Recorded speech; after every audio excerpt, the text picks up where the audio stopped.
So Angry Joe did a video interview with one of the guys that work on Star Wars Battlefront 2 about the controversy that most people found out about in the beta with the loot boxes. And some people may have had a hard time understanding what the guy he was interviewing was saying. So I went ahead and did a translation and translated just to English, common English, so everybody who didn't understand what he was saying would be able to get it. So enjoy, guys, and don't take it too seriously. It's mostly for satire and just kind of joking because it's somebody from a corporation who's sidestepping questions and trying to justify shady business tactics and how they're just fucking over the fans. And I did think it was funny and wanted to do a quick video on it. Why it's necessary, or rather, why is it necessary for loot boxes to be put in? Oh, that's an easy question. Money? Like, just for us to make more money? EA's not happy with having most of the money. They want all the money. We saw other games do it, and we couldn't stand the idea that they'd make more money than us. We saw Overwatch had cosmetic loot boxes, and here at EA, we like to go the extra mile. So instead of just cosmetic loot boxes, we built a whole game around loot boxes. Fun fact, the original title for the new game was going to be Star Wars Loot Box 2. But we figured since we called the first one Battlefront, we might as well continue on with the same name. I guess my biggest issue with it is, why do loot boxes need to be tied to progression? Is that an EA idea or a DICE idea? Like, if it was up to DICE, would these loot boxes be tied to progression?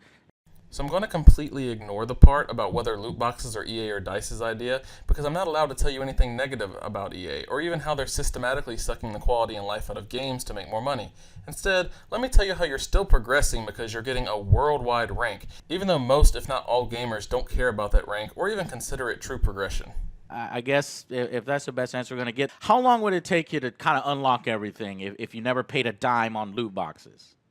I'm going to pretend I don't know, but I'll say it depends on your skill, even though in a moment I'm going to prove skill doesn't matter at all for progression, because good and bad players get the same amount of credits. I have somebody in my, the Angry Joe show, my co-host Dell. He is like pro MLG level, won tournaments, place is very high, and I'm your average Joe, so he would get something like 40, 50 kills while I'm over here with 10, 12, and some matches 3, Yeah.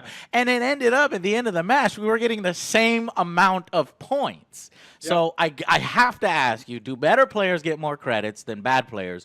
Or does everyone still get that same amount of credits at the end of the match, essentially ruining the rewards for playing correctly, or, ruining the encouragement for working hard towards getting better, So completely forget what I said earlier about it depending on skill, because we still have the system in place that gives everyone the same amount of credits, even if they just sit in the spawn for the entire match. This is because we don't want good players to get many credits, so they can't get the weapons they want. Instead of rewarding their skill, we'd rather give them a low amount of credit so they have to grind forever, or just break down and give us more money. Have I mentioned yet that we want more money? Dang it, Paul. Okay. I'm saying the emotes that you have there are awful. Or what I was looking in the beta interface, it looked like there was only 3 emotes per class, and they were all really boring. It was like one guy going like this, and I know you can't see me, but one guy, saluting, and then one guy like thumb. It's just awful stuff. I was like, why would anybody want to buy your loot boxes? So we had to add a bunch of filler crap to the loot boxes so you have less of a chance to get what you want. By padding the boxes with a bunch of emotes and other garbage that nobody cares about, people might get frustrated and just buy more boxes, which means we get more money. Okay, just for people that like emotes, which I'm blown away by, but I want to ask, why not just make the transactions, the microtransactions in the game, purely cosmetic and just not tied directly into the progression and the weapon unlocks? Well, essentially we want money. By restricting what you can actually do in the game without getting something out of a loot box, we basically force you to grind or give us more money. Some people only give us $60 for the game, and they don't buy loot boxes if it just has cosmetic items in it. Those people make us mad. We really just want more money. I guess if that's the best answer we're going to get,